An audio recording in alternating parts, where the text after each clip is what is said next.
समय था। गुड़िया अपनी मम्मा के साथ अपने घर में लेटी हुई थी।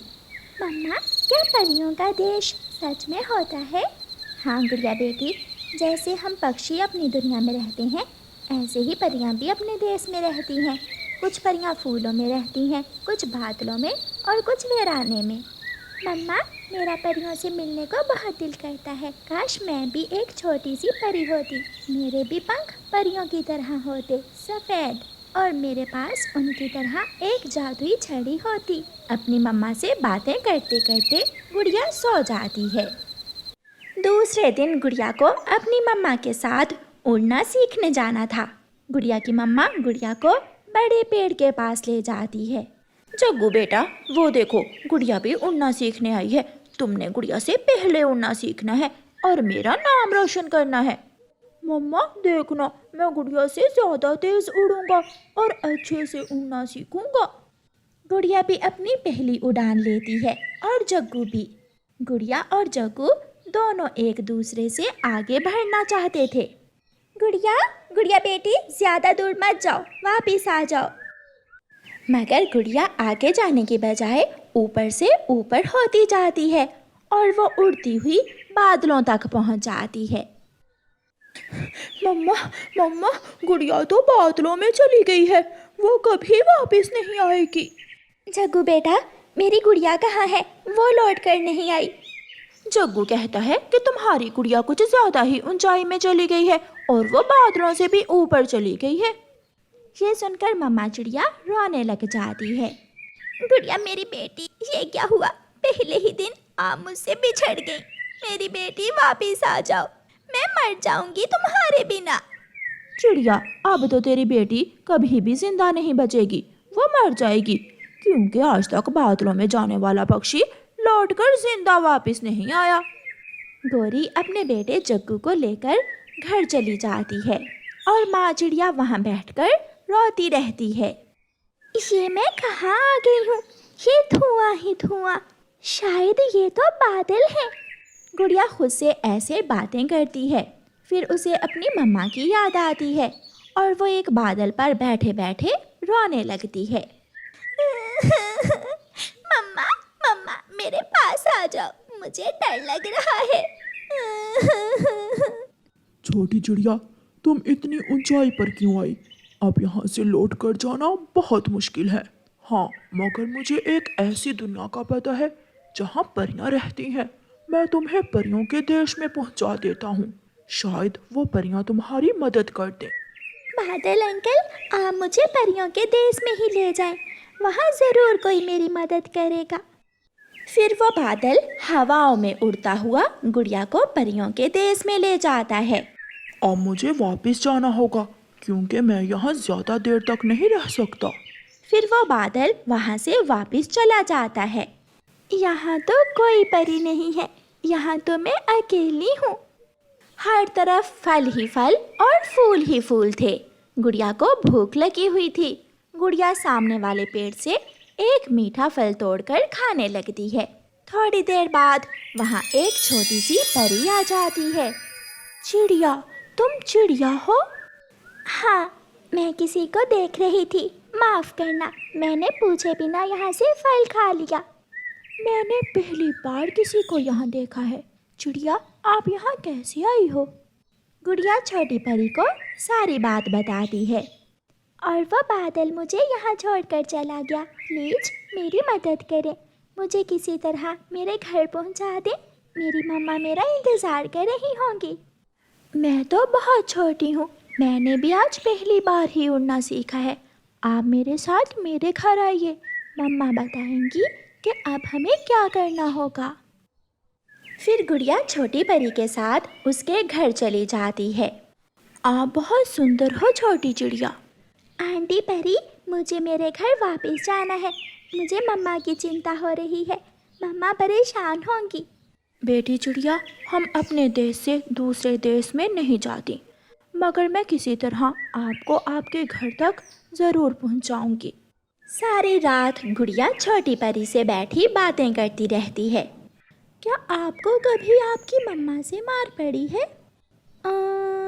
हाँ, एक बार मुझे मार पड़ी थी जब मैंने घोंसले में सूसू कर दिया था। ये सुनकर छोटी परी हंसने लग जाती है। मुझे भी इसी बात पर एक बार बहुत मार पड़ी थी। प्यारे दोस्तों, रानो चिड़िया की ऐसी कहानियाँ सुनने के लिए YouTube सर्च बार में रानो चिड़िया की कहानी लिखें या फिर ये बटन दबाकर बोलकर कहें रानो चिड़िया की कहानी। दूसरे दिन गौरी कव्वी सुबह सवेरे ही चिड़िया के पास जाती है। चिड़िया चिड़िया, अपना दिल संभाल लो, मैं तुम्हें एक बहुत बुरी खबर सुनाने वाली हूँ। गौरी, क्या हुआ? सब ठीक तो है? मैं पहाड़ों पर गई थी, वहाँ तुम्हारी बेटी के टूटे हुए पंख पड़े हुए थे। शायद तुम्हारी बेटी वहाँ गिर गई होगी और मर गई होगी। नहीं, मेरी बेटी के साथ ऐसा नहीं हो सकता। चिड़िया, अगर मेरा विश्वास नहीं तो जाकर देख लो। रोती हुई चिड़िया पहाड़ों की तरफ चली जाती है और गौरी कव्वी चिड़िया के घर में पड़ा हुआ सारा दाना चुराकर वहाँ से भाग जाती है। कालू जी, मैंने चिड़िया को झूठ बोलकर पहाड़ों पर भेज दिया और उसका सारा दाना चुरा लाई हूँ। गौरी, वो चिड़िया पहले ही बहुत दुखी है। माँ चिड़िया पहाड़ों पर जाकर रोती रहती है। छोटी परी बेटी, आप गुड़िया के साथ जाओ और ये फूल अपने साथ लेती जाओ। ये फूल आपको दिशा बताता जाएगा। गुड़िया खुश हो जाती है और अपनी दोस्त छोटी परी के साथ वहाँ से निकलती है। थोड़ी दूर जाकर छोटी परी और गुड़िया एक जगह बैठ जाती हैं। मेरे प्यारे फूल, हमें रास्ता बता दो, हमें किस दिशा में जाना है? यहाँ से सीधा जाओ और जिस जगह ये बड़ा नारियल का पेड़ हो वहाँ से सागर की तरफ बढ़ जाना। दोनों सहेलियाँ फिर से उड़ती हैं। उड़ते उड़ते वो दोनों नारियल के बड़े पेड़ के पास पहुँच जाती हैं। छोटी परी, मेरा नारियल खाने को दिल कर रहा है, क्या मैं नारियल खा सकती हूँ? हाँ, मैं भी नारियल खाऊंगी। दोनों गुड़िया और छोटी परी नारियल के पेड़ से नारियल तोड़कर खा रही थीं कि गुड़िया को किसी की आवाज़ सुनाई देती है। बचाओ बचाओ, मेरी मदद करो। छोटी परी, कोई हमें बुला रहा है, हमें जाना होगा। जब छोटी परी और गुड़िया नदी पर जाती हैं तो छोटी सी तितली नदी में गिरी हुई थी।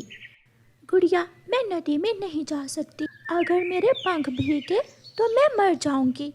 ठीक है दोस्त, ये काम मैं करती हूँ। फिर गुड़िया छोटी तितली के पास जाती है और उसे अपनी चोंच से उठाकर नदी से बाहर लाकर छोड़ देती है। आप बहुत सुंदर हो और बहुत अच्छी। आपके पंख तो मेरी दोस्त छोटी परी जैसे हैं। हाँ, क्योंकि इन तितलियों के पंख मेरी मम्मा ही रंगती हैं। फिर तितली को सुरक्षित जगह पहुंचाने के बाद गुड़िया और छोटी तितली गुलाब के फूल से दिशा का पूछती हैं।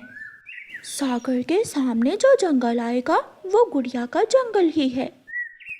शाम से पहले ही छोटी परी गुड़िया को लेकर उसके घर तक पहुंच जाती है।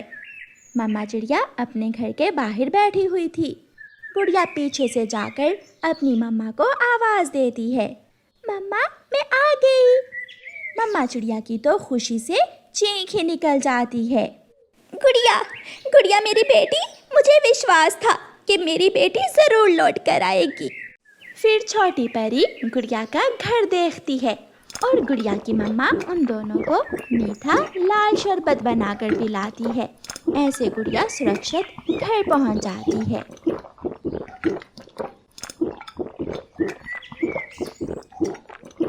गुड़िया की मम्मा, कल तैयार हो जाना, कल हम गुड़िया को मेला दिखाने लेकर जा रहे हैं। ये सुनकर गुड़िया अपने पापा के कंधों पर चढ़ जाती है। पापा, मेरे पापा बहुत अच्छे हैं और मुझे चूड़ियाँ भी लेकर देंगे ना वहाँ से? हाँ हाँ, ले लेना चूड़ियाँ भी। गौरी, तुम भी चलो, कालू भाई से कहो कि तैयार हो जाए, सब इकट्ठे जाएंगे तो बहुत मज़ा आएगा। तुम मेला देखने की बात कर रही हो, घर में एक आना भी नहीं है जिससे मैं एक टाइम का खाना ले सकूं। आप कालू भाई से कहें ना कि कोई काम धंधा कर ले, वो सारा दिन घोंसले में सोए रहते हैं। चिड़िया, तुम्हारे पति की तरह मेरे पति को काम करने की आदत नहीं है। चोरी चिकारी करके ले आता है और मैं हांडी बना लेती हूँ। कालू, वो चिड़िया अपने पति के साथ मेला देखने जा रही है। तो तुम भी चली जाओ साथ, देखाओ मेला। पैसे तेरा बाप देगा, बिना पैसों के कौन मेला देखने देता है। क्या तुम मुझे ले जाओगे? ना भी ना, मेरे पास इतने पैसे नहीं कि मैं मेले देखता फिरूं। मेरी तो किस्मत ही खराब थी जो तुमसे शादी हुई। एक वो छोटी चिड़िया है कि हर समय मौज करती है, खुश रहती है। तुम हर समय उस चिड़िया की खुशियों से ही जलती रहा करो। दूसरे दिन चिड़ियाओं का परिवार मेला देखने चला जाता है। गुड़िया बड़े झूले पर बैठकर बहुत खुश होती है। वो सब ट्रेन पर बैठते हैं, वहाँ से पानी पूरी खाते हैं और गुड़िया मिठाई खाकर बहुत खुश होती है। गौरी बहन, ये लो मिठाई, हम मेले से लाए हैं। ले जाओ अपनी मिठाई, मुझे नहीं चाहिए। हर समय मेरा दिल जलाती रहती हो। गौरी, दूसरों को देख देख कर जलने से अच्छा है आप खुद मेहनत करो। चिड़िया मिठाई लेकर चली जाती है। चिड़िया की बच्ची, खुश तो मैं तुझे भी नहीं रहने दूंगी। मेरे कालू की तरह तेरा पति भी होगा आलसी और खराब। कालू, मेरे साथ चलो, मुझे आज अपनी सहेली पिंकी से मिलने जाना है। पिंकी से? रुको, मैं थोड़ा तैयार हो लूं। फिर कालू कौवा तैयार हो जाता है और दोनों पति पत्नी अपने घर से निकलते हैं। पिंकी सहेली, वो चिड़िया जिसकी तुमने बात की थी, उसका घोंसला कहाँ है? उसका घोंसला वो सामने वाले पेड़ पर है। मैं बुला कर लाऊं उसे? नहीं, रहने दो, मैं खुद जाती हूँ। कालू, तुम यहाँ ही रुको। लाडो, जैसे भी हो तुम उस चिड़िया के पति को पटा लो और उस चिड़िया की खुशियाँ मिट्टी में मिला दो। अगर मैं अपना काम अच्छे से करूं तो तुम मुझे क्या दोगी? मैं तुम्हें लकड़ियों का पक्का घर बना कर दूंगी अगर तुम मेरा काम कर दो तो फिर समझो वो चिड़ा तो गया काम से। मैं कल ही जाऊंगी और उसे दूर कर दूंगी, उसकी पत्नी और बच्चों से। पिंकी जी, आप इन तिनकों के घोंसले में क्यों रहती हो? मेरे पास पक्का घर नहीं है ना, इसलिए। जब से मेरा पति मरा है बहुत मुश्किल से दिन गुजर रहे हैं। तुम चिंता ना करो, मैं बना दूंगा, तुझे पक्का घर मैं बना कर दूंगा। क्या सच कालू? क्या तुम मुझे पक्का घर बना कर दोगे? हाँ, मैं कल ही आऊंगा। वो आ गई गौरी, गौरी के सामने बात ना करना। गौरी भी पहुंच जाती है। गौरी सहेली, हो गई बात लाडो से? हाँ, की तो है। अब देखो लाडो कैसे उस चिड़िया को रुलाती है। दूसरे दिन सुबह सवेरे ही कालू कौवा अपने घर से निकलता है और पिंकी कौवे की तरफ जाता है। और लाडो चिड़िया रानो चिड़िया के पति को पटाने के चक्कर में घर से निकलती है। मैं शाम को अपनी बेटी के लिए समोसा और मिठाई लेकर आऊंगा। और मेरे लिए क्या लाओगे आप? आपके लिए गरम गरम जलेबी। पापा चिड़िया अपने घर से निकलता है। नदी पर लाडो चिड़िया पापा चिड़िया को आवाज देती है। आपने मुझे आवाज दी क्या? हाँ, मैंने आपसे कोई बात करनी है। बताइए बताइए, क्या बात करनी है आपको मुझसे? मेरे 2 आमों के पेड़ हैं और अपना बड़ा सा पक्का घर भी। मैं शादी करना चाहती हूँ, क्या तुम मुझसे शादी करोगे? शादी? नहीं नहीं, मेरी शादी हुई है। मेरी तो एक सुंदर सी बेटी भी है। तो फिर क्या हुआ, मैं दूसरी शादी की बात ही तो कर रही हूँ। आप जाइए यहाँ से, बल्कि मैं ही चला जाता हूँ। पापा चिड़िया और बात बढ़ाए बिना वहाँ से चला जाता है। उधर कालू कौवा पिंकी कौवी से प्यार भरी बातें कर रहा था। क्या तुम्हारे पास लकड़ियाँ हैं घर बनाने के लिए? लकड़ियाँ तो जंगल से लाना होंगी। तो फिर चलें, तुम मेरे साथ होगी तो काम आसान हो जाएगा। कालू कौवा पिंकी कौवी को साथ लेकर जंगल से लकड़ियाँ लेने चला जाता है। तुम यहाँ आराम से बैठ जाओ और मैं काटता हूँ लकड़ियाँ। कालू कौवा कुल्हाड़े से लकड़ियाँ काटने लगता है और फिर थोड़ी दूर एक पेड़ पर उसे एक पका हुआ आम नजर आता है। कालू कौवा वो आम तोड़ता है। और पिंकी को देता है। मीठा आम आपके लिए। इतना मेहनती, इतना अच्छा कौवा मेरी सहेली को मिला है, वो तो बहुत भाग्यशाली है। कहाँ, वो तो मुझसे प्यार ही नहीं करती, हर समय मुझसे लड़ाई करती रहती है। पिंकी, अगर तुम चाहो तो हम दोनों एक साथ रह सकते हैं। क्या मतलब, वो कैसे? तुम मुझसे शादी कर लो, मैं ऐसे ही सारी उम्र तुम्हारे काम करूँगा, मिठाइयाँ ला ला कर खिलाऊंगा और तुम्हारी सेवा करूँगा। मगर गौरी मेरी सहेली है, वो क्या सोचेगी? सोचना क्या, दोनों सहेलियाँ एक साथ रहना। फिर कालू कौवा लकड़ियाँ उठाता है और जाकर पिंकी के लिए घर बनाने लगता है। लाडो, कहाँ तक पहुँचा मेरा काम? लाडो, मैं बहुत जलती हूँ उस चिड़िया से। जब तक उसका घर बर्बाद नहीं होता मेरे दिल को सुकून नहीं होगा। गौरी, सच बताऊं, चिड़िया के उस परिवार में बहुत प्यार है, सच्चा प्यार। मैंने रानू चिड़िया के पति को अपने जाल में फंसाने की पूरी कोशिश की थी, मगर वो मेरी कोई बात सुने बिना ही चला गया। इसका मतलब वो चिड़िया ऐसे ही हंसती बसती रहेगी और मैं उसे देख देख कर जलती रहूंगी। लग तो ऐसे ही रहा है। अच्छा, तुम्हारा पति आज पिंकी के पास क्या कर रहा है? कालू, कालू पिंकी के पास है। हाँ, मेरी पड़ोसन तुम्हारी सहेली पिंकी के पास। वो मुझे तो बता कर नहीं गया, शाम को पूछूंगी उसे।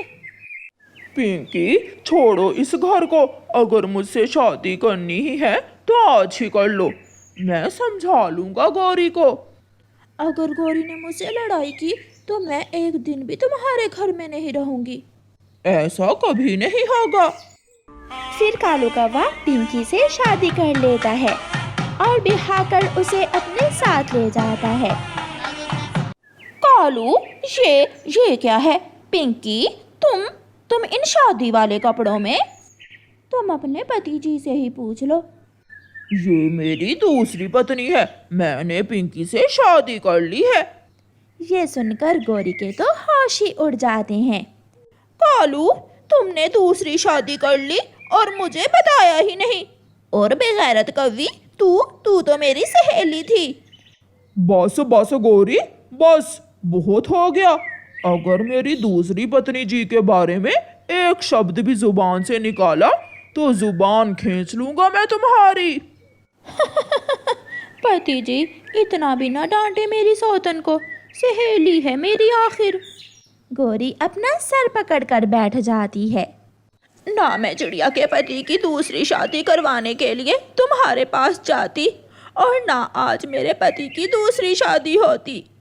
सच सच कहा तुमने गौरी, ये आइडिया मुझे तुम्हें देकर ही आया था।